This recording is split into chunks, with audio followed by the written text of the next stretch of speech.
Syllabus को cover करने के लिए हमें 5 चीजों पे बात करनी है। वो 5 चीजें क्या है जो हमें नोट करना चाहिए, जो हर आदमी को पता होना चाहिए। History of English literature from Anglo section two post modern as. Everyone, whether you are preparing for TGT, PGT, GIC lectureship, junior aided, you are going to appear in any competition, whether DSSB, whether KVS, whether NVS, कुछ भी अगर आप English literature से जुड़े हुए हैं और अगर आप इन सब की तैयारी कर रहे हैं, तो मुझे लगता है कि हर आदमी को इसकी जानकारी होना चाहिए। किसकी जानकारी होना चाहिए? History of English literature. And we know it very well कि this history of English literature it covers the period from 450 to 1980 तक। आज का जो सिलेबस है 1980 1990 तक की बात की जाती है, because we are living in post modern era, and you will come to know the particular age in which we are living, the particular age in which we are। उसका राइटर अभी जो है अगर आप देखेंगे, उसका राइटर सिलेबस में prescribed है। खासकर जो लोग जीआईसी की तैयारी कर रहे हैं उनको पता है कि उनके यहाँ जो है वी एस नायपाल एक राइटर है। वी एस नायपाल जो है पोस्ट मॉडर्न एज के राइटर है। इसके पहले जो लोग एलटी ग्रेड की तैयारी कर रहे थे उनके यहाँ एक राइटर थे जिनका नाम था चिनुआ अचीबी। थिंग्स फॉल अपार्ट उनका एक वर्क है, वो पोस्ट मॉडर्न एज के राइटर हैं।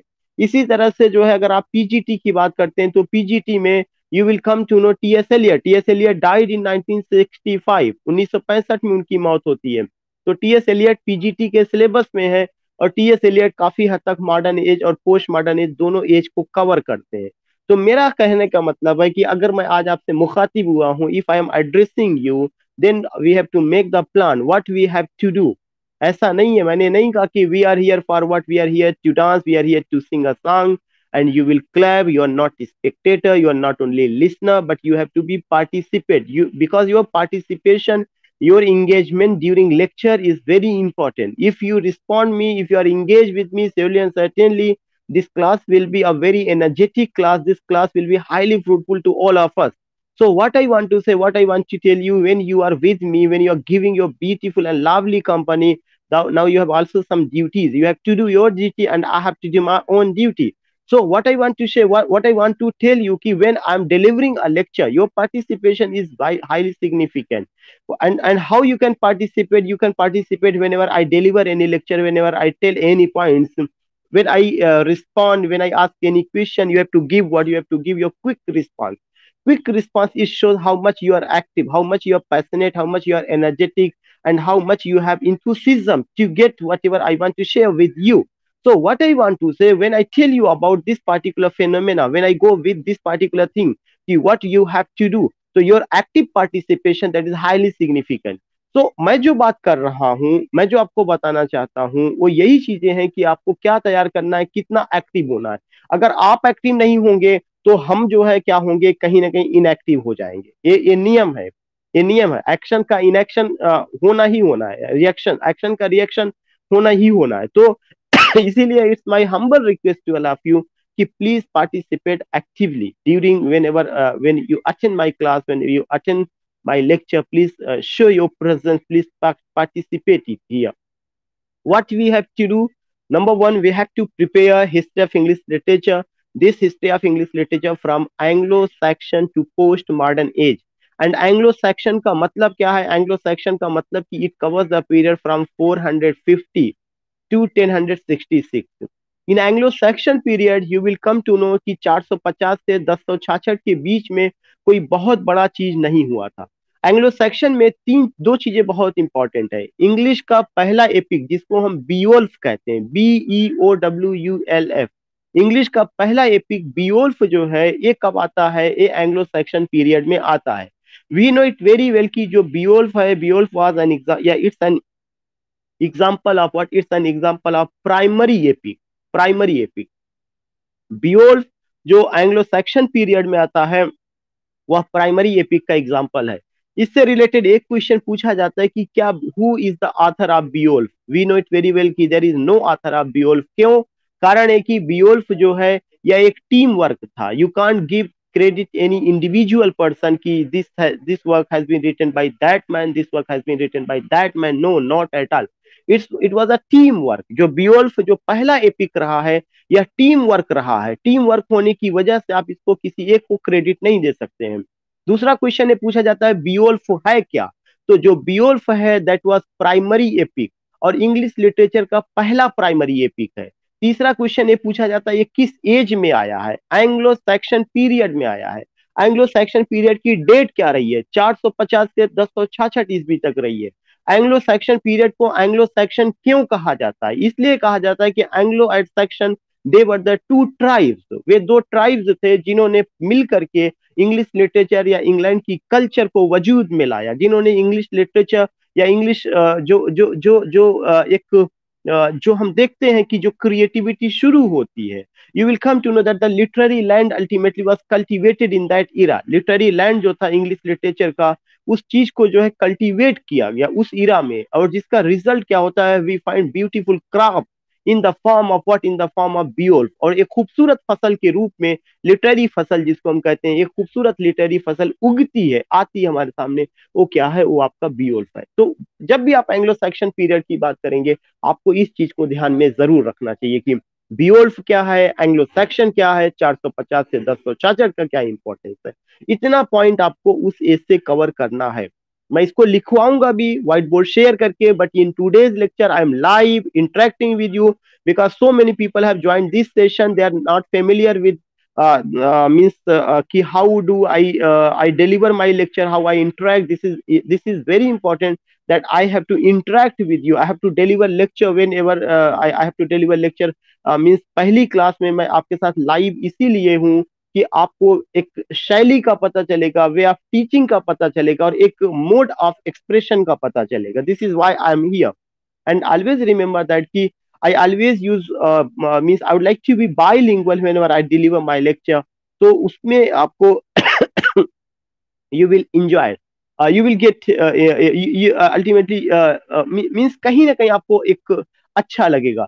दूसरा जो एज आता है हिस्ट्री ऑफ इंग्लिश लिटरेचर का, चूंकि मैं इस क्लास में पूरे एजेस के बारे में बात करना चाहता हूँ थोड़ा थोड़ा कि हमें क्या पढ़ना है। दूसरा जो हिस्ट्री ऑफ इंग्लिश लिटरेचर में एज आता है उसको मैंने लिखवाया था the middle edges. If you those who have joined this session yesterday they know it very well कि उन्होंने जो उसको किया हुआ था, उनको पता है कि वो जो एज जो डिवीजन था वो दूसरा कौन सा था, that was what, that was the middle ages. And you will come to know जो द मिडिल एजेस है वो तीन हिस्सों में। पहला तो द मिडिल एजेस कब से कब तक है, 1066 ईस्वी से लेकर के 1450 ईस्वी तक का पीरियड द मिडिल एजेस कहा जाता है। बार बार मेरे शब्द को ध्यान में रखिएगा, you don't have to use the word the middle age, not the middle age, not middle age. आपको जो दूसरा मेजर एज है हिस्ट्री ऑफ इंग्लिश लिटरेचर में उसका नाम है द मिडिल एजेस, प्लूरल। क्यों, क्योंकि द मिडिल एजेस कई छोटे छोटे हिस्सों में बांटा जाता है। जब वह प्लूरल फॉर्म में रहेगा तभी आपको पता चलेगा कि द मिडिल एजेस में छोटे छोटे कई हिस्से, कई उसके एज आए हुए हैं। सो रिमेंबर दैट कि दिस द मिडिल एजेस, जो द मिडिल एजेस था, ये कब से कब तक का पीरियड कवर करता है, दैट इज 1066 ईस्वी से लेकर के 1450 ईस्वी तक। सवाल उठता है कि what happen in 1066, why there is the date 1066, 1066 का डेट क्यों चुना गया, क्यों 1066 में एंग्लो सेक्शन खत्म हो जाता है, क्यों 1066 में द मिडिल एज शुरू होता है। इसलिए शुरू होता है कि 1066 ईस्वी में एक वार हुआ था, उस वार का नाम है नॉर्मन वार। उस वार का क्या नाम है, नॉर्मन, NORMAN। और यह जो नॉर्मन वार हुआ था, नॉर्मन नाम की ट्राइब्स ने लड़ा था। और ये जो वार हुआ था नॉर्मन नाम की ट्राइब्स का, किसके साथ हुआ था, एंग्लो और सैक्शन के साथ हुआ था। तो इसमें जो एंग्लो जो सैक्शन थे या एंग्लो जो थे, दे वर डिफीटेड ब्रूटली, वो काफी बुरी तरह से पराजित हुए। और सैक्शन की जगह कौन ले लेता है, नॉर्मन ले लेते हैं। उस विक्ट्री के बाद इंग्लिश लिटरेचर में जो एज शुरू होता है, उसकी जो केमिस्ट्री होती है, उसका जो कैरेक्टरिस्टिक्स है, उसका जो नेचर है, उसको हम किसके नाम से जानते हैं, उसको हम एंग्लो नॉर्मन एज के नाम से जानते हैं। तो मैंने आपको कल भी बताया था कि the title of any age is highly significant, you have to go with the title, why this particular title, why this particular name, what does it indicate, what the signal do you get. ये बहुत important है, हमें इसे समझने की कोशिश करना चाहिए। So we are getting what, we are getting Anglo Norman period. तो द मिडिल एजेस जो 1066 से 1450 ईस्वी तक रहा है, उसका जो पहला एज आता है, उस पहले एज का नाम है एंग्लो नॉर्मन पीरियड। कल मैंने इसको लिखवाया था। अगर आपके पास कॉपी होगी, आप अगर उसे सामने ओपन करेंगे, you will come to know उसमें ये सारी चीजें मैंने बताई थी। एंग्लो नॉर्मन पीरियड किसके नाम पर रखा गया है? एंग्लो के नाम पर, नॉर्मन के नाम पर। जो एंग्लो थे वह इंग्लैंड की जो लोकल ट्राइब थी, और जो नॉर्मन है वो बाहर से आए हुए थे, स्कैंडिनेविया से। और उन्होंने किसको डिफीट किया हुआ? उन्होंने जो है सैक्शन को डिफीट किया। सेक्शन को रिप्लेस करके क्या चीज बनता है? एंग्लो नॉर्मन बनता है। उसके पहले क्या चलता था? एंग्लो सैक्शन चलता था। Here you find what? Here you find Anglo Norman. So Anglo Norman जो रहा है वो कब से कब तक रहा है? 1066 से लेकर 1350 ईस्वी तक का पीरियड एंग्लो नॉर्मन पीरियड के नाम से आता है। From 1066 to 1350। अगर कोई आदमी पूछता है कि 1066 क्यों फेमस है? 1066 is remarkable because of Norman war. 1066 इसलिए फेमस है कि एक वार हुआ था, नॉर्मन वार। और यह वार किसके बीच में हुआ था? This particular war occurred between Anglo Saxon and Norman. And what happened, what the result came? Norman defeated. Norman जो कि आउटसाइडर थे, नॉर्मन जो कि एक वहां के लोकल ट्राइब ना होकर के बाहर से आए हुए थे, उन्होंने किसको डिफीट किया? एंग्लो और सैक्सन को डिफीट किया और उनकी जगह ले लेते हैं। सो एक नई एज की शुरुआत होती है। अब सवाल ये उठता है कि ये इस एज का इंग्लिश लिटरेचर से क्या रिलेशन है? क्या इसका महत्व है? या अगर मैं टीजीटी की तैयारी कर रहा हूं, मैं पीजीटी की तैयारी कर रहा हूं, तो मुझे क्यों पढ़ाया जा रहा है, मुझे क्यों बताया जा रहा है? नहीं है इंपॉर्टेंस। उसके पीछे इंपॉर्टेंस है। मैं भी आपको 3 या 4 क्वेश्चन ऐसे बताऊंगा जो आप कहेंगे कि हाँ ये पूछा गया है और इसका संबंध वहीं से है। सबसे पहला चीज कि जब एंग्लो और नॉर्मन पीरियड आता है, तो एंग्लो और नॉर्मन पीरियड के समय आप देखेंगे कि पूरी सोसाइटी 2 हिस्सों में बंटती है। वह कौन कौन सा 2 हिस्सा होता है? एक तो पॉलिटिकल पावर होता है, और दूसरा रिलीजियस, रिलीजन। पॉलिटिक्स और रिलीजन। और हमेशा पॉलिटिक्स और रिलीजन का हमेशा रिलेशनशिप रहा है।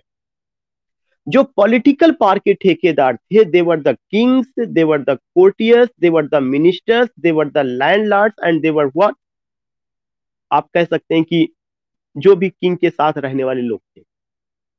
और वहीं से ही एक सिस्टम शुरू होता है जिसको हम कहते हैं फ्यूडल सिस्टम, सामंतवादी व्यवस्था।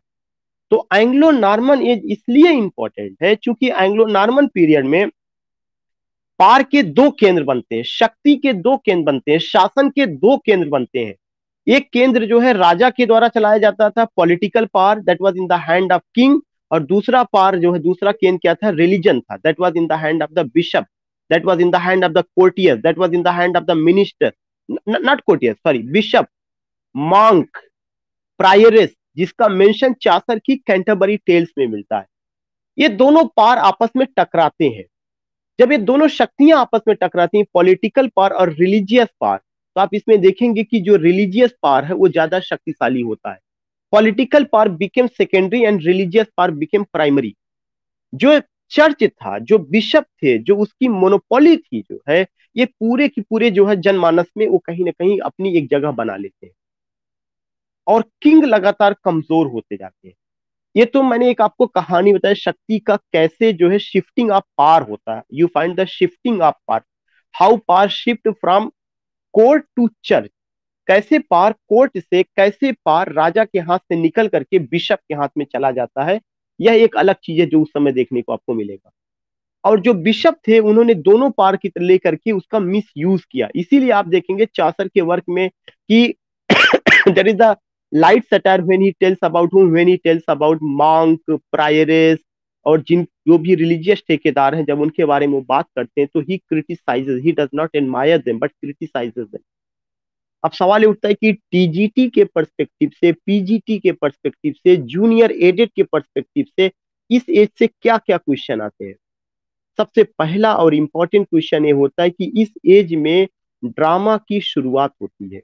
और ड्रामा से रिलेटेड 4 क्वेश्चन पूछे जाते हैं: miracle play, mystery play, morality play और इंटरल्यूड।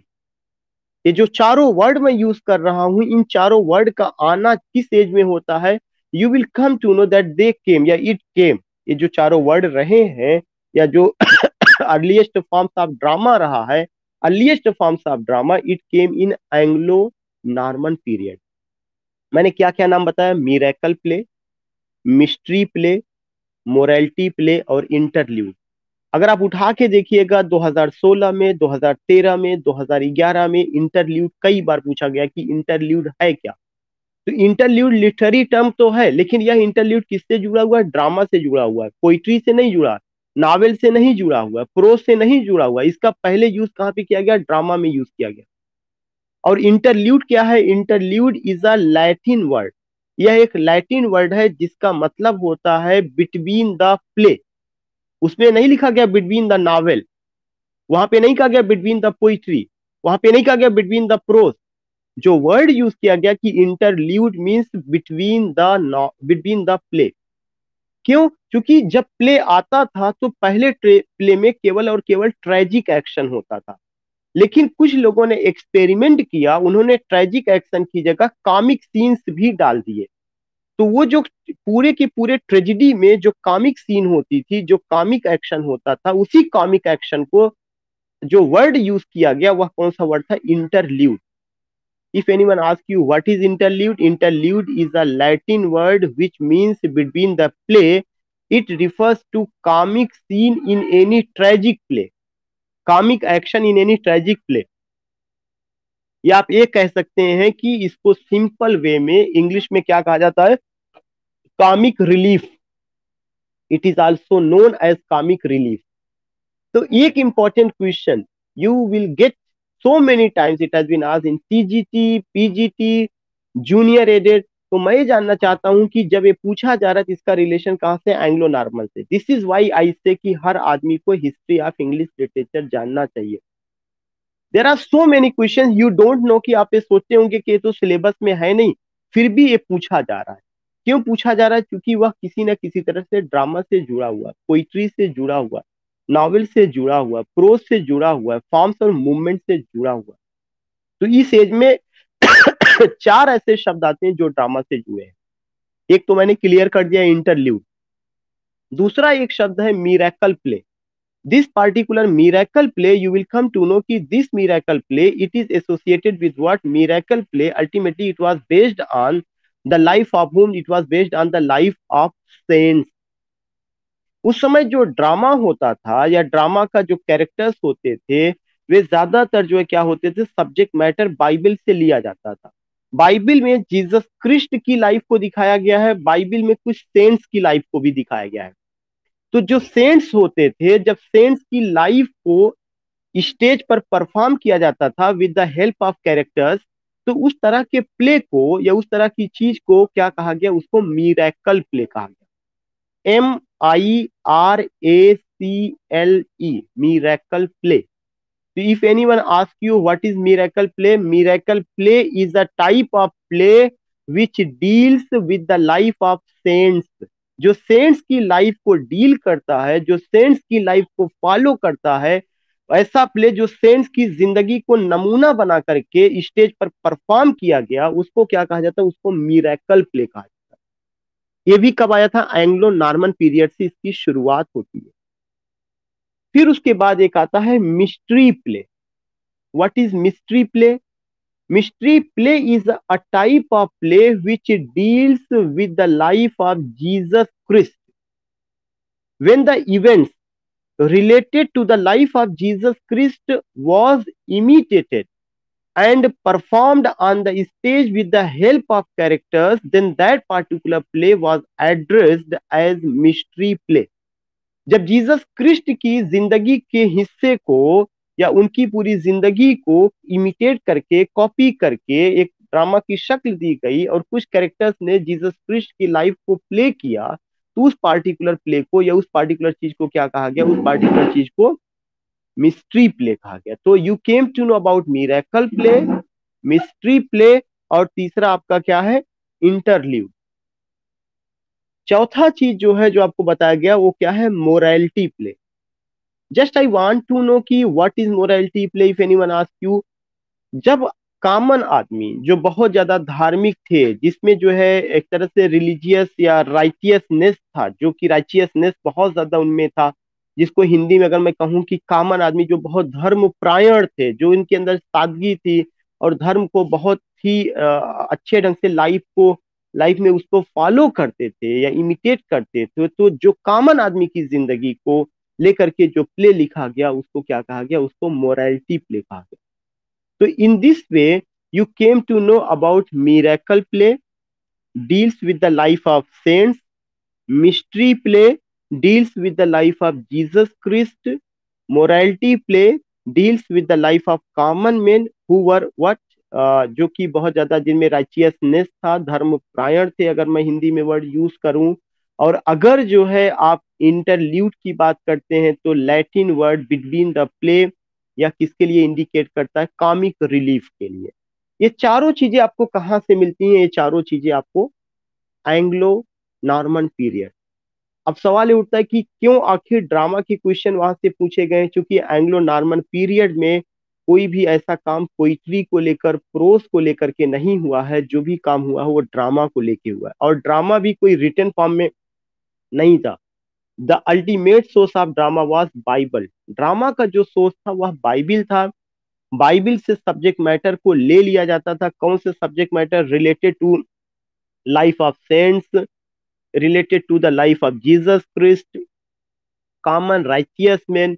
और उसको जो है चर्च में जो चर्च में जो एक तरह से मेंबर्स होते थे चर्च के, या चर्च में those who were appointed to serve God, to admire God, वही वही लोग दो अवसर पर, एक तो कौन सा अवसर होता था, एक तो क्रिसमस के अवसर पर और दूसरा गुड फ्राइडे।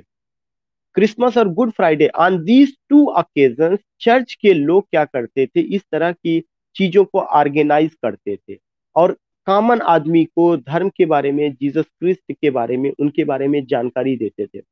जैसे you can just find in India, Lord Krishna का बर्थडे मनाया जाता है, तो उस दिन पूरा का पूरा कृष्ण जन्माष्टमी पर कैसे कृष्ण की लाइफ को लेकर के चीजें परफॉर्म की जाती हैं या इमिटेट किया जाता है।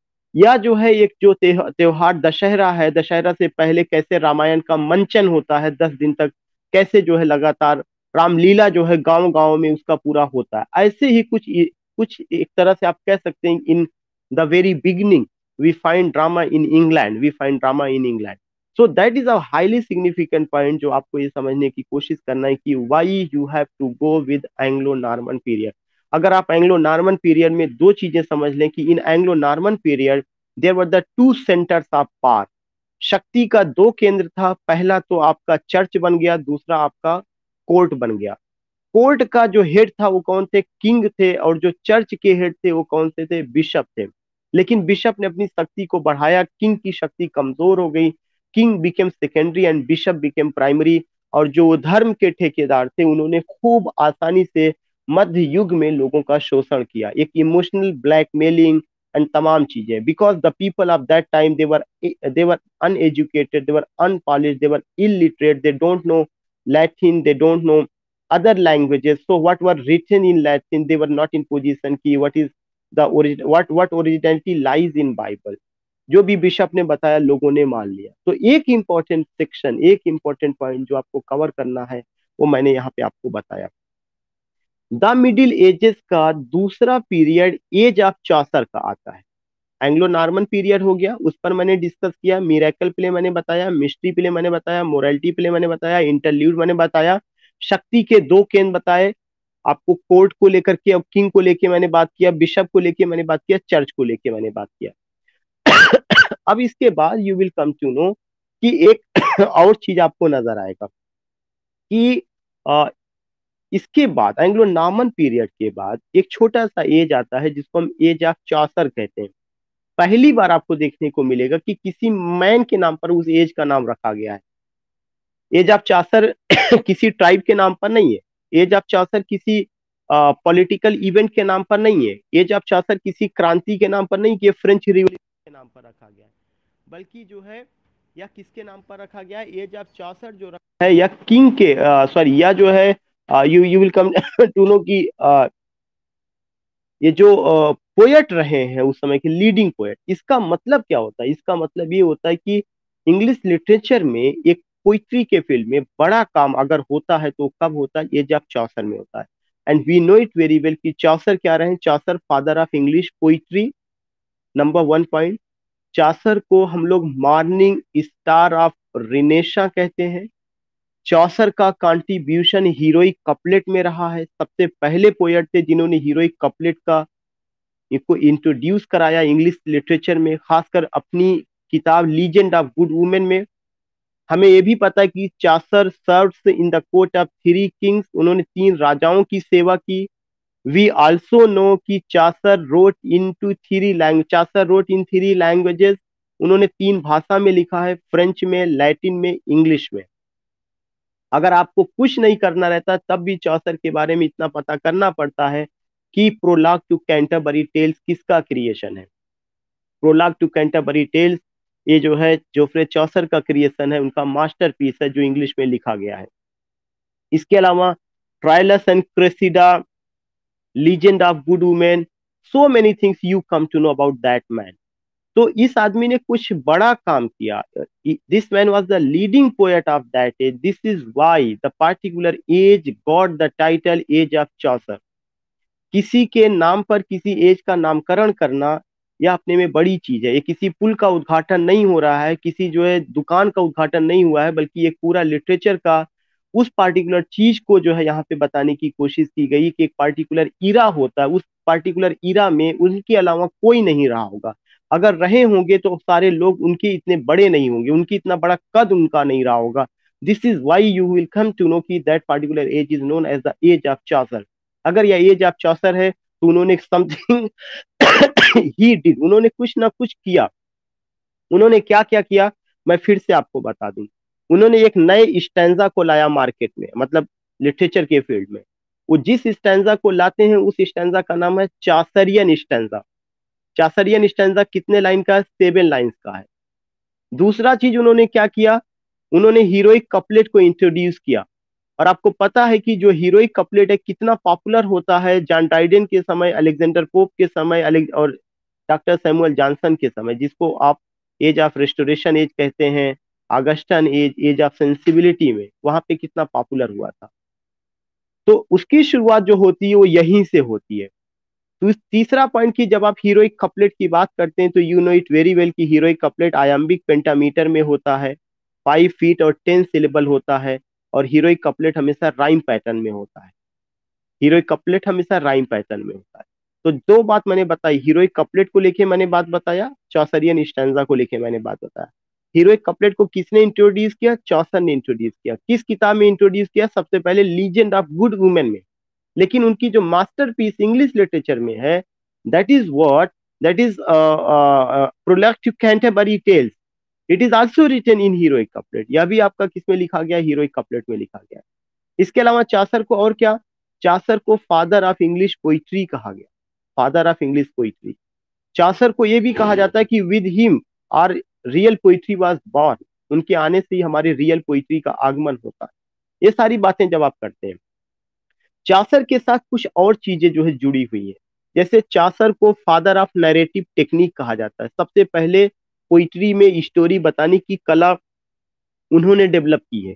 जितने भी कैरेक्टर्स, जो 30 कैरेक्टर्स हैं including the poet in Canterbury Tales, उनके बारे में जो उन्होंने नरेट किया है, खास करके नाइट को लेकर, स्क्वायर को लेकर, प्रायरिस को लेकर, मांग को लेकर, ऑक्सफोर्ड क्लर्क को लेकर के जिस तरह से उन्होंने उसको नरेट किया है, उसकी वजह से उनको क्या कहा जाता है? Father of narrative technique, story telling, story teller, first story teller. वो पहले आदमी थे जिन्होंने पोइट्री में कहानी बताना शुरू किया।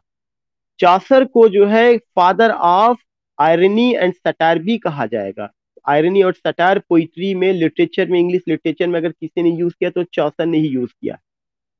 चौसर को इसके अलावा जो है father of individual and type character कहा जाता है। उन्होंने कैरेक्टर का डिवीजन किया, इंडिविजुअल कैरेक्टर और टाइप कैरेक्टर। तो चौसर की जब आप बात करते हैं तो उनके साथ जो है कई वर्ड आते हैं जो फादर के रूप में, वो ईजाद करने वाली, उसकी शुरुआत करने वाले वो रहे हैं। इसलिए age of Chaucer that highly significant, 1350 से लेकर के 1400 ईस्वी तक का यह जो पीरियड है एज ऑफ चासर, किसके नाम पर? चासर के नाम पर, जिन्होंने तीन राजाओं की सेवा की, जिन्होंने तीन भाषाओं में लिखा हुआ है, जिन्होंने चासरियन स्टैंजा का इंट्रोड्यूस किया हुआ है, जिन्होंने हीरोइक कपलेट को इंट्रोड्यूस किया हुआ है, जिन्होंने इंडिविजुअल और टाइप कैरेक्टर बताया है, जिन्होंने नैरेटिव टेक्निक बताई है, जिन्होंने स्टोरी टेलिंग मेथड को लाया है, जिन्होंने आयरनी और सटायर का यूज किया हुआ है, और इन सब के अलावा उन्होंने जो है क्या किया हुआ है कि एक मिडलैंड डायलेक्ट, डायलेक्ट का मतलब बोली, लोकल बोली जिसे हम कहते हैं, रीजनल लैंग्वेज, क्षेत्रीय भाषा, उसका उन्होंने यूज किया इंग्लिश में जो उस समय बोली जाती थी, जिसका क्या नाम है, मिडलैंड डायलेक्ट कहा जाता है, उसका उन्होंने यूज किया। और चौसर को हम क्या कहते हैं, चौसर को हम morning star of renaissance, renaissance की पुनर्जागरण की वो पहली किरण थे अगर कहा जाए। उन्होंने तब्दीली लाई, बदलाव लाया, केवल लिखने में ही नहीं लाया बल्कि सोच में भी लाए लोगों के। उन्होंने लोगों के ड्रेस को, मैनर को, एटीट्यूड को, वे ऑफ लिविंग को, सारी चीजों को, जो मिडिल एज के लोग थे उसको हमारे सामने रखा। That's a very beautiful document to know how the people of middle age they were and how they were living, what they did ultimately, या what was the रिलीजन, उस समय का रिलीजन कैसे था, रिलीजन जो रिलीजन के ठेकेदार थे उनका नेचर क्या था। इन सब चीजों को चासन ने बहुत खूबसूरत ढंग से संवारा है, सजाया है और हमारे सामने रखा है। Just I want to know, यहाँ तक किसी को कोई problem, any problem? Okay okay, give me 1 minute, give me 1 minute.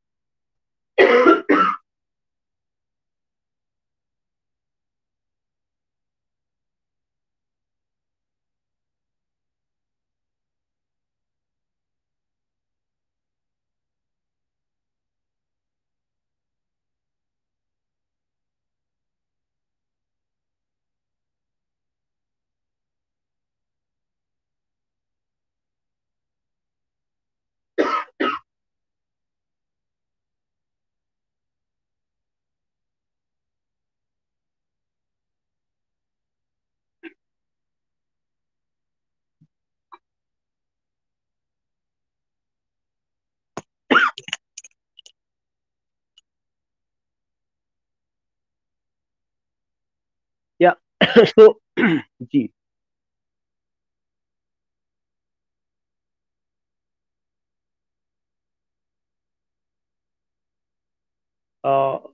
Just tell me again, what are you asking?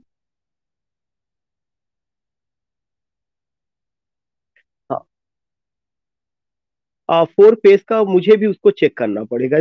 This particular I have only remember the particular work which you are asking, but 4 page वो किसको, 4 P उस किसको refer कर रहा है, मुझे भी एक बार चेक करना पड़ेगा। आफ्टर आफ्टर चेकिंग या after getting I will be able to tell you, I will be able to tell you. जी चंद्र प्रकाश जी।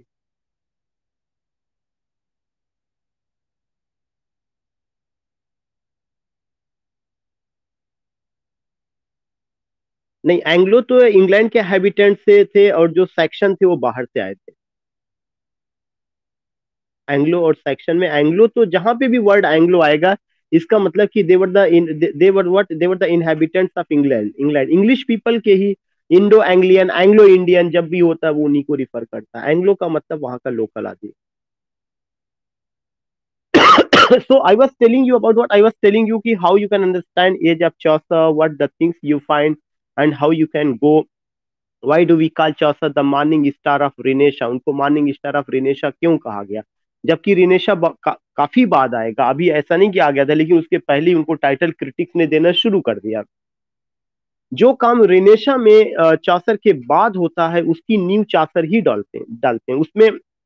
You will come to know कि the foundation, renaissance did not come suddenly, renaissance तो बहुत पहले एक समय रहा होगा, वह उसका रिवाइवल था, उस पार्टिकुलर चीज का रिवाइवल था।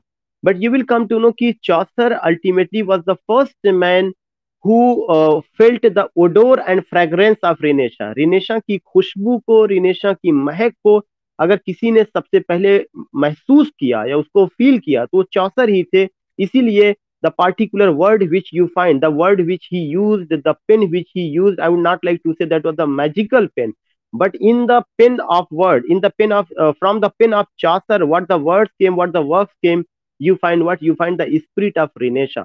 चासर की कलम से जो कुछ भी निकला उसमें रिनेशा का स्पिरिट डायरेक्टली और इनडायरेक्टली नजर आता है। इसीलिए चासर के पीरियड को ट्रांजिटरी पीरियड भी कहा जाता है। ट्रांजिटरी पीरियड का मतलब परिवर्तन का समय। वह एक तरह से ऐसा युग था जहां पे चीजें बहुत कुछ परिवर्तित हो रही थी, जहाँ पे चीजें जो है बदल रही है। तो इस तरह से जो है जब आप यहाँ से लेके पोस्ट मॉडर्न एज पूरा कवर कर लेंगे, then you will come to know कि छोटी छोटी चीजें आपके माइंड में रहेंगी। तो इस तरह की फ्रेम को आपको बनाना है। और जब आप चौसर की बात करते हैं, तो चौसर के साथ साथ एक और ग्रेट पर्सनालिटी है जिसको आप लीव नहीं कर सकते हैं। उनका नाम है जॉन वाइक्लिफ। उनका नाम क्या है? John Wycliffe. जॉन वाइक्लिफ को फादर ऑफ इंग्लिश प्रोज कहा जाता है। Father of English pros. अभी तक देखिए कि एंग्लो नॉर्मन पीरियड में किसकी बात हुई थी? एंग्लो नॉर्मन पीरियड में ड्रामा की बात हुई। एज ऑफ चौसर में किसकी बात हुई है? पोइट्री की बात हुई है। लेकिन उसी एज ऑफ चौसर में एक और शख्सियत, another personality, another literary figure you find, जिसका नाम क्या है? जॉन वाइक्लिफ है, जिनका कंट्रीब्यूशन प्रोज के फील्ड में होता है।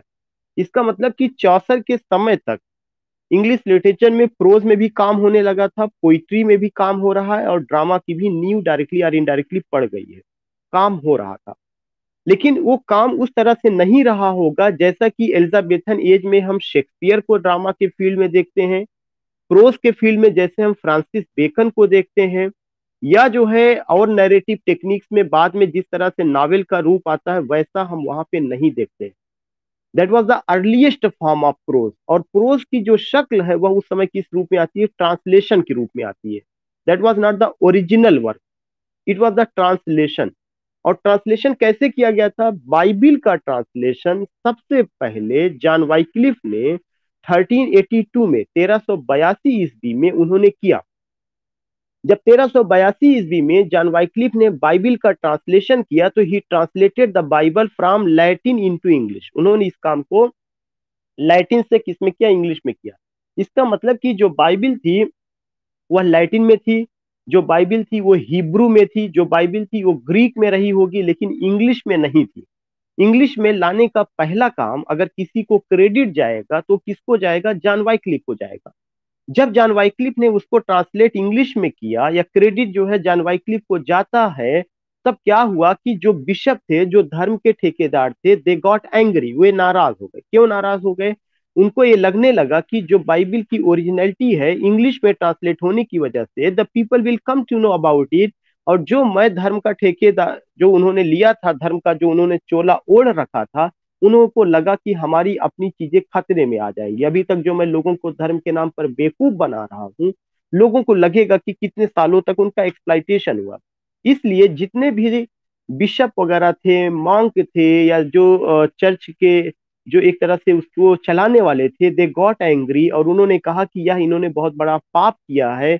जो चीज जो है ईश्वर की लैंग्वेज में लिखी गई थी, लैटिन में थी, हिब्रू में थी, ग्रीक में थी, उसको कैसे इंग्लिश में ट्रांसलेट किया जा सकता है? केवल इसी ट्रांसलेशन की वजह से जॉन वाइक्लिफ को वो लोग मिल करके आग के हवाले कर देते हैं, उनको जिंदा जला दिया जाता है। तो ये एक इंग्लिश लिटरेचर में जिन्होंने एक बड़ा काम किया, उनके साथ कैसे कैसे कैसे बिहेव किया गया, how the people treated him. The people का मतलब जो धर्म के ठेकेदार थे। क्यों? धर्म के ठेकेदारों को ये लगा कि their shop will be close, उनकी जो दुकान है वो बंद हो जाएगी, लोग बाइबिल की ओरिजिनलिटी से वाकिफ हो जाएंगे। अभी तक जो बाइबिल लैटिन में था, मैं उसको तोड़ मरोड़ कर पेश करता था। Now the people will come to know the originality of the Bible, the people will come to know what the message has been given by God. तो दे गेट एंग्री, वे नाराज हो जाते हैं, and they set this particular man into fire, वे उसको आग के हवाले कर देते हैं। यह एक बड़ी घटना घटित हुई थी। तो अगर आपको ध्यान में रखना चाहिए कि बाइबल को ट्रांसलेशन की वजह से इनको क्या कहा गया? Father of English pros. मैं यहाँ पे बार बार वर्ड यूज कर रहा हूँ कि फादर ऑफ इंग्लिश प्रोज, ना कि father of English essay. Father of English essay जो टाइटिल है वो बाद में आती है, फादर ऑफ इंग्लिश प्रोज का टाइटिल पहले आता है। क्यों? जो एसे होता है वह एक छोटा पीस होता है, लेकिन जो ट्रांसलेशन है ये पूरी किताब का ट्रांसलेशन है। प्रोज का मतलब कि कलेक्शन ऑफ एसेस। तो बाइबिल में जितनी की बातें बताई गई थी उन सबको इन्होंने ट्रांसलेट किया, तो इन्होंने एक तरह से प्रोज का काम किया, एसे का काम नहीं किया। एसे का काम किसको दिया जाएगा? फ्रांसिस बेकन को। फ्रांसिस बेकन को फादर ऑफ इंग्लिश एसे कहा जाता है। Often the people create confusion की फादर ऑफ इंग्लिश प्रोज और फादर ऑफ इंग्लिश एसे। तीन क्वेश्चन बहुत इंपॉर्टेंट है। Father of English prose John Wycliffe, father of English essay Francis Bacon, और father of essay Montaigne, French essay. ये तीनों point आपको ध्यान में रखना है। फादर ऑफ एसे ना तो जॉन वाइक्लिफ को कहा जाएगा, ना फ्रांसिस बेकन को कहा जाएगा। मतलब दुनिया में सबसे पहले जिस आदमी ने एसे लिखने की शुरुआत की, निबंध लिखने की शुरुआत की, उसका नाम क्या है? मॉन्टेन, जो फ्रेंच एसेइस्ट रहे। तो ये तीनों क्वेश्चन पूछे जाते हैं, and these three points we have to note down कि father of English prose John Wycliffe, father of English essay Francis Bacon, father of essay Montaigne, जो फ्रेंच एसेइस्ट थे। जी।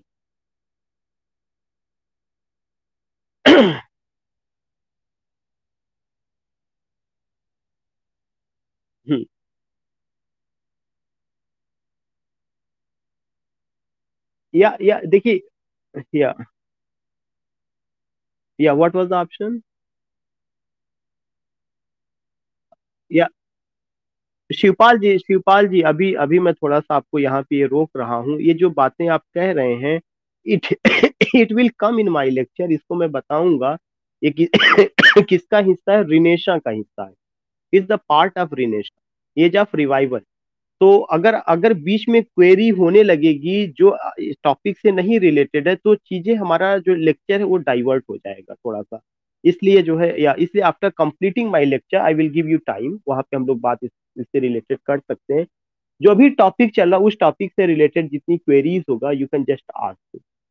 सो what I want to say कि आपको चीजें क्या क्या ध्यान में रखना है। Father of English essay John Wycliffe, father of essay Montaigne, father of English essay Francis Bacon. These are the three important point. जब जॉन वाइक्लिफ ने लैटिन से इंग्लिश में ट्रांसलेट किया बाइबल को, तो उनके साथ रिजल्ट क्या हुआ? He was set into fire, उन्हें आग के हवाले कर दिया जाता है। जिसकी वजह से उनके जो फॉलोवर थे, जॉन वाइक्लिफ के बहुत बड़े फॉलोवर्स भी हो गए थे, वे सारे लोग नाराज हो जाते हैं और एक मूवमेंट चलाते हैं। उस मूवमेंट का नाम है लोलार्ड मूवमेंट। एक ये भी क्वेश्चन पूछा जा चुका है, LOLLARD, लोलार्ड मूवमेंट क्या? What is Lollard movement? तो रिमेंबर दैट कि Lollard movement was a movement which was started by John Wycliffe and his followers are called Lollard। उनके फॉलोअर्स को जो है क्या कहा जाता है? लोलार्ड कहा जाता है। तो अगर कभी भी क्वेश्चन आता है कि लोलार्ड मूवमेंट को किसने चलाया, जॉन वाइक्लिफ ने चलाया, लोलार्ड जो कौन थे, वे फॉलोअर्स थे, किसके फॉलोअर्स थे? Lollard was the follower of John Wycliffe, उनके फॉलोअर्स थे। ये चीज ध्यान में रखना है। दूसरा एक और important question age of Chaucer के समय आता है, ब्लैक डेथ।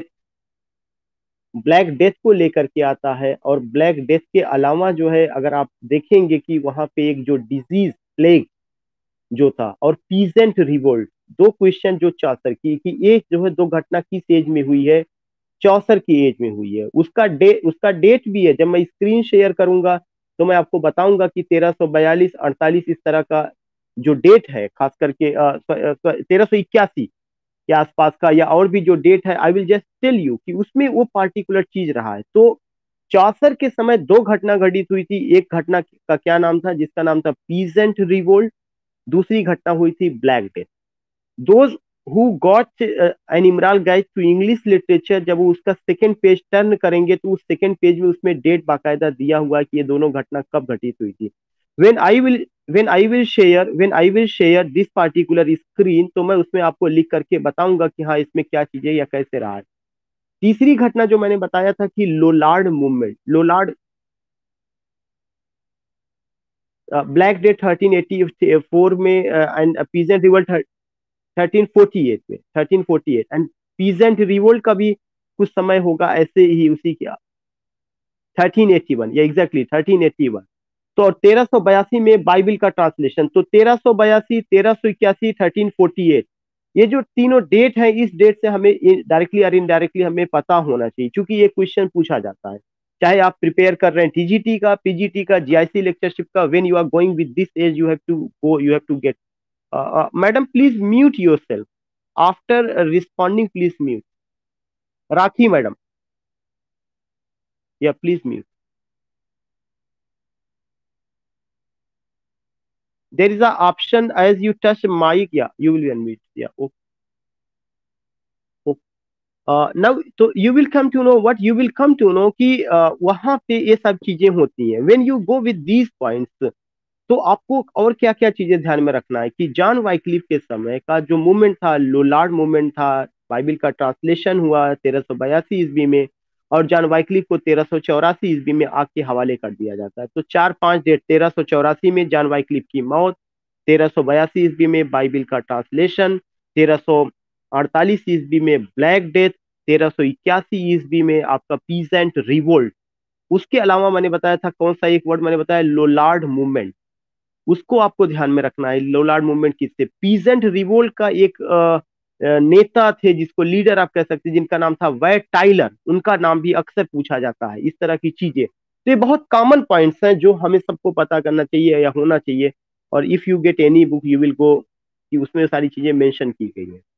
अब उसके बाद जब आप एज ऑफ चौसर को कवर करते हैं, दो शख्सियत के बारे में, दो पर्सनालिटीज के बारे में बात करते हैं, तो इसके बाद का जो एक और पीरियड आता है, छोटा सा पीरियड, उसको हम क्या नाम देते हैं, उसको हम नाम देते हैं that was the dark middle as. अभी मिडिल एज का तीसरा हिस्सा जो 1400 से लेकर 1450 ईस्वी तक है। कल जब मैंने ये सारे एज लिखवाए थे तो उसमें मैंने ये डेट भी लिखवाया था, तो मैंने बताया कि अगर आपने उसको नोट किया होगा, if you have that copy you can go with that point. और ये प्रॉब्लम रिंकू जी के साथ भी थी। रिंकू जी ने मुझे कई बार शेयर किया था कि एज को लेकर के आप बात करिए, and now it's time that we are going with that age, या उस डेट को लेकर के हम लोग बात कर रहे हैं। तो जो डार्क मिडिल एज रहा है उसका जो टाइमिंग था 1400 से लेकर के 1450 ईस्वी तक। And you will come to know इसको डार्क मिडिल एज क्यों कहा गया। इसलिए कहा गया कि it was such a type of age where there is no literary land of English literature was cultivated. There is no fertility, there is no cultivation, no work we find in the field of English literature. English literature के field में कोई बड़ा काम नहीं हुआ, ऐसा कोई काम नहीं था जिस पर आप गर्व कर सकें या यू कैन फील प्राउड कि या there is some masterpiece, there are some great works.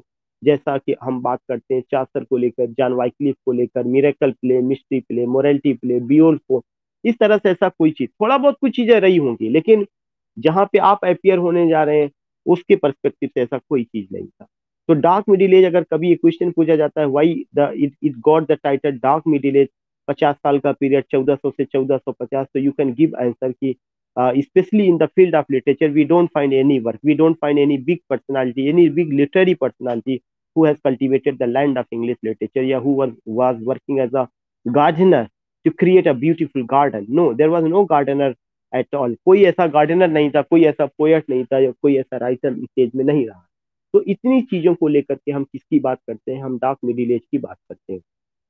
तो now we have gone what, we have gone with Anglo Saxon period 450 से 1066, जिस पर हमने किसको लेकर के बात किया हुआ था, जिस पर हमने बात किया था बियोल्फ और साइन वुल्फ को लेकर के। फिर मैंने आपको बताया द मिडिल एजेस 1066 से लेकर 1450, जिसमें तीन हिस्सा आता है आपका कौन कौन सा, Anglo Norman period. Anglo Norman period में मैंने miracle play, mystery play, morality play, interlude को मैंने बात किया। शिफ्टिंग ऑफ पावर को लेकर मैंने बात किया, कोर्ट का, राजा का शक्ति कैसे छीड़ होती है, कमजोर होती है, कैसे बिशप शक्तिशाली बनते हैं, और कैसे लोगों की जो सेंटीमेंट है उसके साथ कैसे खिलवाड़ किया जाता है। क्योंकि लोग अनएजुकेटेड थे, वे लोग लैटिन के बारे में उनको जानकारी नहीं थी, बाइबल में क्या लिखा गया उसके बारे में जानकारी नहीं थी। तो इन सारी चीजों को हम वहां पर देखते हैं। उसके बाद ये जब चौसर आते हैं, चौसर को लेके मैंने बात किया, चौसरियन स्टैंजा, हीरोइक कपलेट को लेके मैंने बात किया। मैंने आपको ये भी बात किया कि चासर को फादर ऑफ स्टोरी टेलर कैसे कहा जाता है। लाइट सटायर का उन्होंने आयरनी का यूज किया हुआ है, इंडिविजुअल और टाइप कैरेक्टर का यूज किया हुआ है, 3 लैंग्वेजेस में लिखे हैं, थ्री किंग्स की सेवा की है, चासरियन स्टैंजा का, हीरोइक कपलेट का use, so many things goes in the account of Chaucer, the credit goes to that man to start beautiful you can say कि पोएम, या how to write poetry, how to write the poem, ये सारा credit उनको जाता है। Now इसके बाद मैंने आपसे जॉन वाइक्लिफ को लेके बात किया, मैंने लोलार्ड मूवमेंट को लेके बात किया, बाइबल के ट्रांसलेशन को लेके मैंने बात किया, मैंने बात किया पीसेंट रिवोल्ट को लेकर के, मैंने बात किया आपको जो है ब्लैक डेथ को लेकर के, मैंने बात किया वाइट टाइलर को लेकर के, यहाँ तक चीजें हुई हैं। और फिर मैंने आपसे बात किया डार्क मिडिल एज। नाउ इसके बाद एक बहुत इंपॉर्टेंट सेक्शन है जिसको 100 ईयर्स का, अगर आप उसको अलग से दो, इसकी डेट कोई अप्रोक्सीमेटली नहीं है कि वो 100 साल ही रहा है, लेकिन अपनी सुविधा के अनुसार उसका डिवीजन किया जाता है। और वह जो 100 ईयर्स का पीरियड है उसको एज ऑफ रिवाइवल के नाम से जाना जाता है, उसको एज ऑफ रिवाइवल।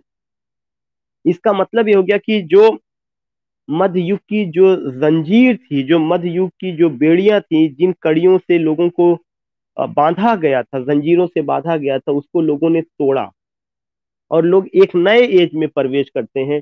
उस एज का क्या नाम है? वह एज है एज ऑफ रिवाइवल।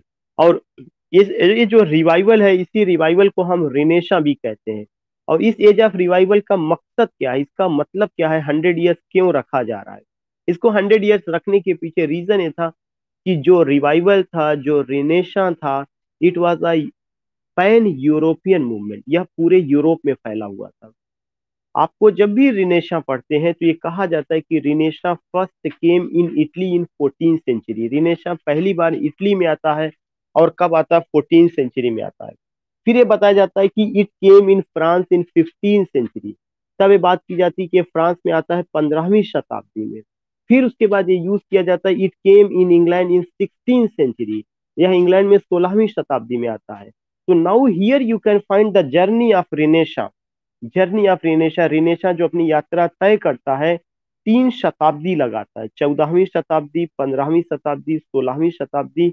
तब जाकर के वह इंग्लैंड में पहुंचता है। और जब वह 16वीं शताब्दी में इंग्लैंड में पहुंचता है, तो उसी के परिणाम स्वरूप हम शेक्सपियर से मिलते हैं, शेक्सपियर को देखते हैं, फ्रांसिस बेकन को देखते हैं, एडमंड स्पेंसर को देखते हैं, सर फिलिप सिडनी को देखते हैं। तो सवाल ये उठता है कि क्या सीधे शेक्सपियर पे बात किया जाए? उससे पहले कोई काम नहीं हुआ होगा? नहीं, उससे पहले, शेक्सपियर के आने से पहले इंग्लिश लिटरेचर में एक बदलाव आता है। और वह जो बदलाव का समय है, वह यूरोप से, पूरे यूरोप में देखने को मिलता है। इटली से होते हुए, फ्रांस से होते हुए इंग्लैंड की सरजमी पर पहुंचता है। तो ये जो बदलाव है, उस बदलाव में 100 साल में कौन लोग आते हैं, उन्होंने क्या काम किया, जब आप इसको बात करेंगे तो उस 100 साल के पीरियड को क्या नाम दिया गया? Age of revival. From 1450 to 1550, 1450 से 1550। और इस बदलाव में जो आपको देखेंगे कि undoubtedly, I am not saying कि that there was a single person who started this journey. या कोई गेम सिंगल पर्सन का नहीं था, बल्कि एक पूरा एक कारवां था, एक पूरा मास था, एक पूरा ग्रुप था जो इसमें किया। And in different field of life, in various field of life, in every sphere of life, जीवन के हर क्षेत्र में ये बदलाव देखने को मिलेगा। अगर हम कुछ नाम लें, जैसे अगर लिटरेचर के फील्ड में मैं नाम लेता चलूँ, तो आपको खुद लगेगा कि हाँ, ये चीजें हैं। सबसे बड़ा बदलाव लिटरेचर में कौन लाता है? जो धार्मिक जंजीरों को तोड़ता है, धार्मिक जो बेड़ियां थी उसको तोड़ करके एक उन्मुक्त वातावरण में अगर कोई लिखने की कोशिश करता है, अपनी इमोशंस को, अपनी फीलिंग्स को, अपनी सेंटीमेंट को, अपनी बिलव्ड को, अपनी चाहत को अगर तरजीह देता है, तो कौन है? पेट्रार्च है। पेट्रार्च, क्या मैं आपसे जानना चाहता हूँ कि क्या पेट्रार्च ने बाइबिल को लेके लिखा? क्या पेट्रार्च ने जीसस क्रिस्ट को लेके लिखा? क्या पेट्रार्च ने सेंट्स की लाइफ को लेकर के लिखा? क्या वो धर्म में उलझे थे? पेट्रार्च ने जो सोनेट लिखा, ये कहा जाता है कि उसको उन्होंने अपनी बिलव्ड को लेकर के लिखा। उनके सोनेट में लव है, उनके सोनेट में ब्यूटी है, उनके सोनेट में गॉडेस फिगर ऑफ बिलव्ड है। तो ये तो कॉमन सब्जेक्ट मैटर है ना, इस पर तो हर इंसान लिखता है, ये हर इंसान की कहानी है।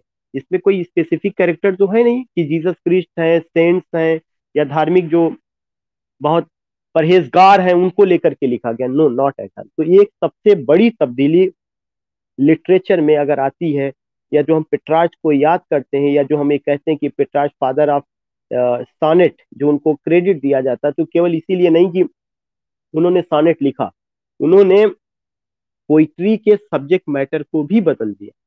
वो धर्म से बाहर निकल करके सेकुलर जो एक स्पिरिट होता है, जो सेकुलर सब्जेक्ट मैटर होता है, जो हर इंसान की जिंदगी का हिस्सा होता है, उन पहलुओं को जो अनटच्ड होता था, जिसके बारे में लोग बात नहीं करते थे, उसको लेकर के उन्होंने लिखा। This is why Petrarch is Petrarch. उनकी बिलव्ड का नाम लाउरा है। उन्होंने सोनेट लिखा जिसमें उन्होंने octave, sestet, 8 lines stanza, octave, 6 lines का stanza, sestet, A B B A C D C D, sometimes C D C, C D C. ये उनका राइम पैटर्न रहा। तो आप इससे वाकिफ है। दूसरा, अगर मैं आपसे नाम लेना चाहूँ, क्या हमने ये नहीं सुना है दांती का divine comedy? Undoubtedly religious subject matter रहा है। वो हीवन की बात करते हैं, हेल की बात करते हैं, वो जो है एपिकल नेचर में उसको लिखते हैं, कैंटो में डिवाइड करते हैं। लेकिन दांते का डिवाइन कॉमेडी एक बड़ा काम है।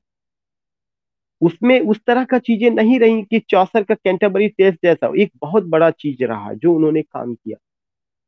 तो उनका भी ये सारे जो काम है, यही सारी काम जो है क्या करते हैं कि we find a big change, एक बड़ी तब्दीली, एक बड़ा बदलाव हमें देखने को मिलता है।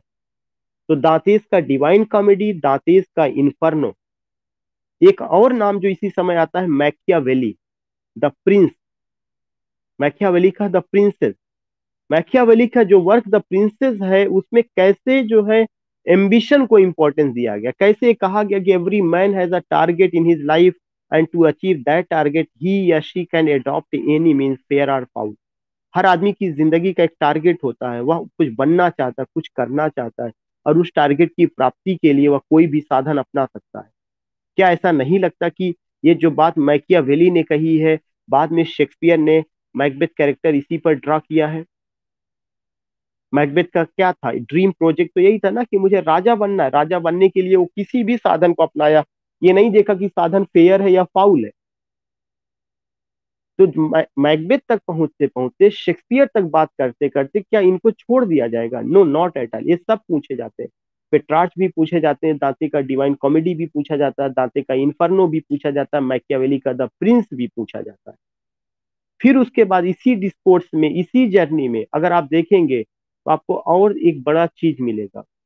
इंग्लिश का पहला tragedy Gorboduc, Ferrex and Ferrex, या फॉरेक्स एंड फॉरेक्स, जो किसके द्वारा लिखा गया? Thomas Sackville and Thomas Norton. English की पहली comedy Ralph Roister Doister, written by Nicholas Udall. उसके अलावा जो है इतना ये सब चीजें तो हम जाते हैं करते हैं, अभी जो भी बातें चल रही लिटरेचर की, क्या इसके अलावा ये नहीं आता कि सोनेट को भी इंग्लैंड में इंट्रोड्यूस किया गया? शेक्सपियर से पहले इंट्रोड्यूस करने वाले आदमी का क्या नाम था? Sir Thomas yacht, sir Thomas yacht. दूसरा चीज जो है सर थॉमस यॉट ने इंट्रोड्यूस किया, और हेनरी होवर्ड अल्लाफ सरे ने जो है उसके क्या किया, उसकी बॉडी में काफी बड़ा चेंजेस लाया, काफी बड़ा परिवर्तन लाया। ये क्वेश्चन कई बार पूछा गया, who introduce sonnet into England? Sonnet was introduced by sir Thomas Wyatt in England, England में उसको उन्होंने इंट्रोड्यूस किया। लेकिन सॉनेट की बॉडी में जो चेंजेस लाया, जिसमें थ्री क्वार्टेंस और एक कपलेट, इस पर बात कौन करता? थ्री क्वार्टेंस और एक कपलेट जो शेक्सपियर ने बाद में यूज किया हुआ है, जो कि क्या कहते हैं कि हेनरी होवर्ड अल्लाफ सरे के द्वारा लाया गया। और क्या ऐसा नहीं था कि हेनरी होवर्ड अल्लाफ सरे ने सबसे पहले ब्लैंक वर्ड्स को इंट्रोड्यूस किया है? जब वर्जिल की ये नीट का वो ट्रांसलेशन करते हैं 1540 ईस्वी में, book second and book four को, ये सब भी चीजें तो, ये सब क्या शेक्सपियर के पहले से नहीं हुआ? क्या सर थॉमस यार्ड पे बात नहीं होगी? हेनरी हार्ड अल्लाह सरे पे बात नहीं होगी? क्या इनसे क्वेश्चन नहीं पूछा जाता है? क्या सीधे सीधे शेक्सपियर स्पेंसर पे पहुंच जाएंगे? नो। इस 100 साल के टाइम में जो परिवर्तन हुआ, उस पर बस बात यही होती है कि लेक्चर देने वाला लेक्चर कितना सिस्टमेटिक दे रहा है, लेक्चर देने वाला कितना सिस्टमेटिक ढंग से एक पार्टिकुलर लेक्चर में, 1 घंटे के लेक्चर में कितने एजेस को कवर कर ले रहा है। इस पर बात होनी चाहिए कि कितना सिस्टमेटिक ढंग से, क्या कोई चीज स्लिप तो नहीं कर रही है, या जो चीज आप पढ़ रहे हैं वो उसको कैसे आपको को रिलेट करता है, आपको कैसे उस एज का महत्व आपके कंपटीशन से जोड़ पाता है। यही लेक्चर जब जो है यूजीसी नेट वालों को दिया जाएगा तो बात करने का तरीका थोड़ा सा बदलेगा, थोड़ा सा बदलेगा।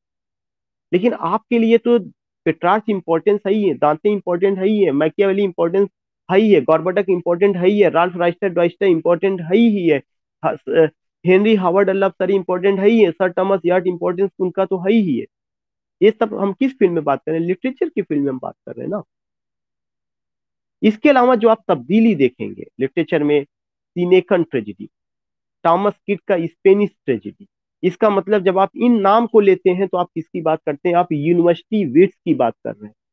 और हमें पता है कि जो यूनिवर्सिटी विट्स है उसके बारे में जब बात की जाती थी, इसका मतलब कि 100 साल का जो पीरियड, जो एलिजाबेथन एज 1558 से शुरू होगा, उसके पहले ही लोगों ने काम करना शुरू किया। और वे सारे लोग कहाँ पे स्टडी किए थे? ऑक्सफोर्ड और कैम्ब्रिज यूनिवर्सिटी में। इसीलिए उस स्कॉलर्स को यूनिवर्सिटी विट्स कहा गया। थॉमस लॉज, थॉमस कीड, क्रिस्टोफर मार्लो, सो मेनी, देवर 7 इन नंबर, देवर 7 इन नंबर। आप सारे लोग वाकिफ है, मैं आपको कोई नई चीज नहीं बता रहा, but I am telling you systematically in how organise form. Teacher का इंपॉर्टेंस इसीलिए होता है कि टीचर किसी भी कॉम्प्लेक्स चीज को बहुत सिंपल वे में आपके लेवल पे लाता है। वरना तो books are so many books are available in market, so many books are, फिर क्लास का, डस्टर का, चाक का, शमीम का, किसी और का क्या इम्पोर्टेंस है।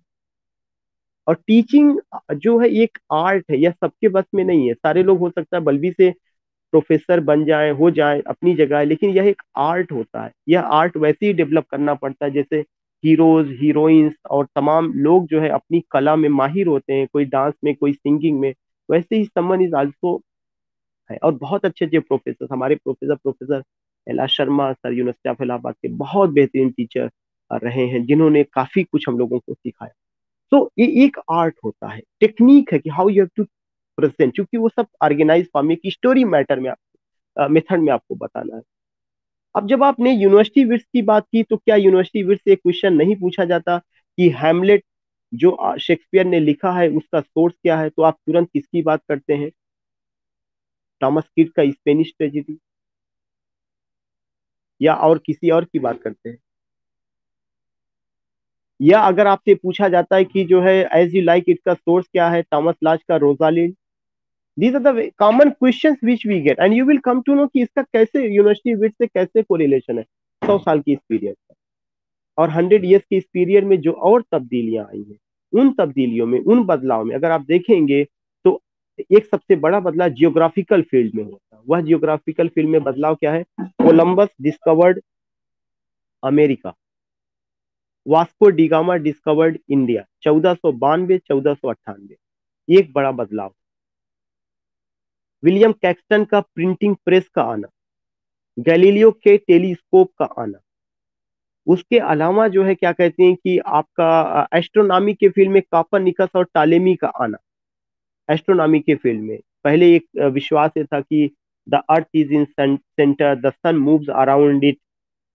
बाद में नहीं, the sun is in centre and the earth moves around. ये सब जो बदलाव होता है कब होता है? रेनेसां में होता है। इंडिविजुअलिज्म की बात, ह्यूमनिज्म की बात, कल्ट ऑफ ब्यूटी की बात, इमोशंस की बात, फीलिंग्स की बातें, इंटेलिजेंस की बातें, नॉलेज की बातें, ये सारी बातें कब होना शुरू होती हैं? इसी 100 ईयर्स के पीरियड। तमाम सारे बदलाव, so many things, so many changes you will come to know.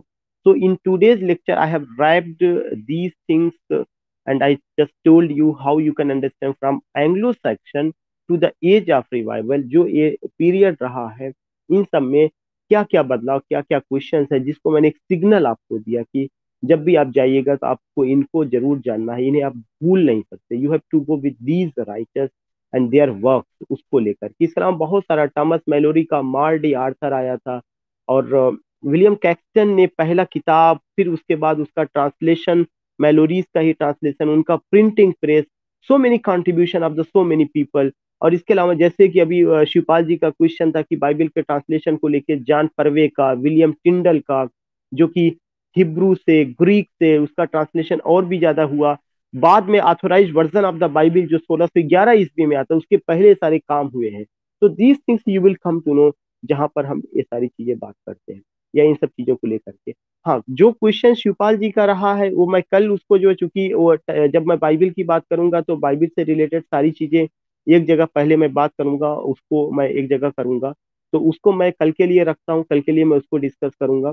तो बाइबल का कैसे वहां से लेके 16 से 11 तक क्या हुआ, या बाइबल से रिलेटेड क्या क्या क्वेश्चंस आते हैं, इतना जो है हम चीजों को करेंगे। तो now I am concluding this particular session, hope you all have enjoyed। जी रिंकू जी, रिकॉर्डेड है, रिकॉर्डेड है। या now I want to get the feedback from Shivangi ji. Shivangi ji, are you getting my voice? या how do you feel? Okay, okay, okay. You will get some PDF file, and even when you receive that particular book, तो उस book में सारी बातें की गई हैं, मैं आपको बता दूंगा, तो दिक्कत नहीं आएगी लेक्चर को। और लेक्चर रिकॉर्डेड भी है, जो पॉइंट्स होगा you can note down it later on. और बाद में जब मैं लेक्चर दूंगा तो सब मैं खुद लिखवाऊंगा। या अनु मैडम, अनु जी,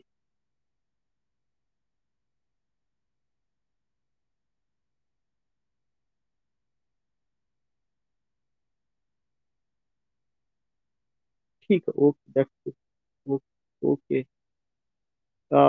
नीतू जी पहले से जुड़ी हुई है। चंद्र प्रकाश जी।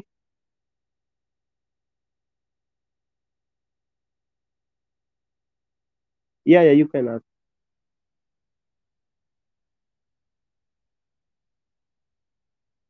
Yeah, undoubtedly. Even not father of short story. Even sometimes some critics says that the technique how to write a novel it also starts with Chaucer. Even novel का भी टेक्निक वो ये नहीं कहा जाता वो फादर ऑफ इंग्लिश नॉवेल है। Father of English novel तो हेनरी फील्डिंग को दिया जाता है 18th सेंचुरी में, लेकिन उसकी जो शुरुआत है, उसकी जो बीज या जो डाला गया वो चौसर के द्वारा ही डाला।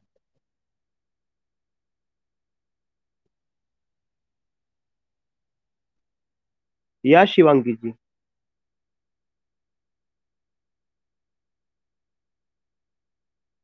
या शिवांगी जी, या that's good. Yeah, undoubtedly it will be more informative. Yeah, in coming days it will be so. You all have to be participate actively on time. You have to join. You have to show your presence, and surely and certainly you will be enlightened. You will enjoy this session, and your presence means my power. Your presence means my power.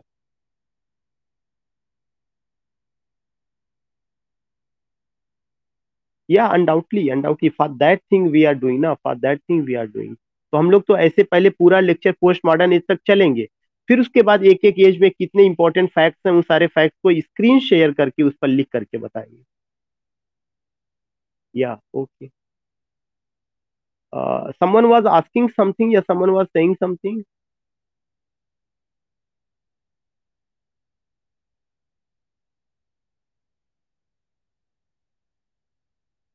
नहीं, when you talk about father of story, then it means that are you talking about in the context of the world, या are you talking about in the light of English literature?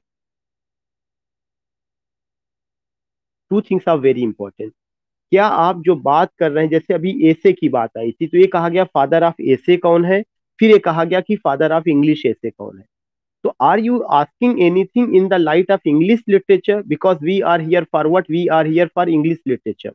जो भी question होगा वो चीजें जो है कहाँ से, इंग्लिश लिटरेचर को ही लेकर के बातें होंगी। इंग्लिश लिटरेचर में स्टोरी टेलिंग मेथड सबसे पहले अगर किसी ने डेवलप किया है तो that is who, that is चौसर।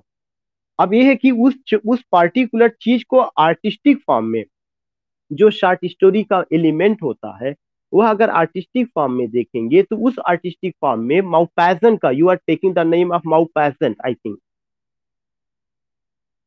या वो चीज उनको, या गाय माउपैसन, या तो वो चीज उनको जो है क्रेडिट जाता है। लेकिन वह चीज क्या होता है, जैसे जब मैं अभी बात मैंने किया कि इंग्लिश नॉवेल की जब बात होगी तो हेनरी फील्डिंग को होगा, लेकिन उसका पौधा या बीजारोपण किसके द्वारा किया गया, चासर का। तो इसका मतलब क्या हुआ कि when you get, if there is a exact option की who is father of English novel या father of English novel, if there is option Henry Fielding, तो सर्टेन एक आपको हेनरी फील्डिंग के साथ जाना है। अब अगर हेनरी फील्डिंग वहां पर नहीं है, वहां पे चौसर को दे दिया जाता है, जॉन वाइक्लिफ को दे दिया जाता है, या जो है सर फिलिप सिडनी को दे दिया जा रहा है, तो हमें ऑप्शन में किसके साथ जाना पड़ेगा, सर्टेनली और सर्टेनली चौसर के साथ, क्योंकि उन्होंने ही ये चीज शुरू किया। एनी अदर, या any other feedback or someone wants to say about the class, those who have joined me for the first time? Rakhi ji.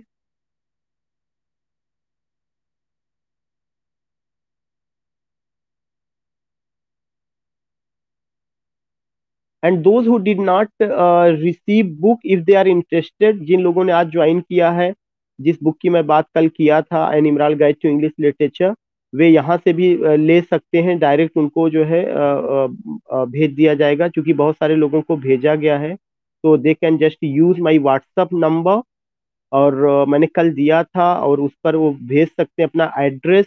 They will receive within 2 or 3 days। And Usha madam भी हैं, Anjali madam, Kanchan madam भी हैं, Surabhi ji, Surabhi has joined this session. Surabhi ji, may I ask, Surabhi ji, there where your name is mentioned, there is a symbol of mic. You can enter. Yeah, you can. Yeah, yeah. How do you find this station? Yeah, yeah. Are you getting my voice? जी जी, I'm getting your voice. I'm getting.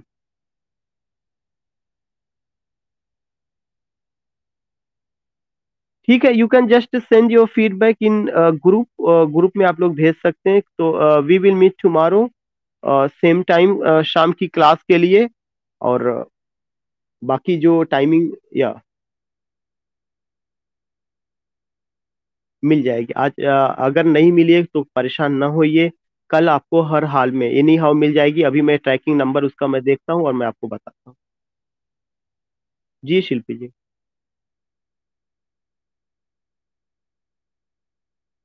या William Caxton. 1473।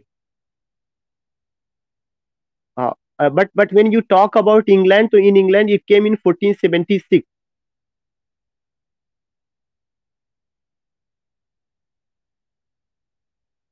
या या या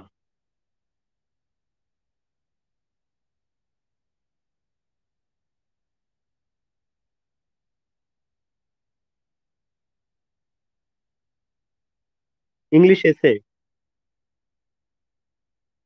Francis Bacon, या France. Montaigne, father of English, father of essay, father of English prose. Okay, now concluding, now now concluding.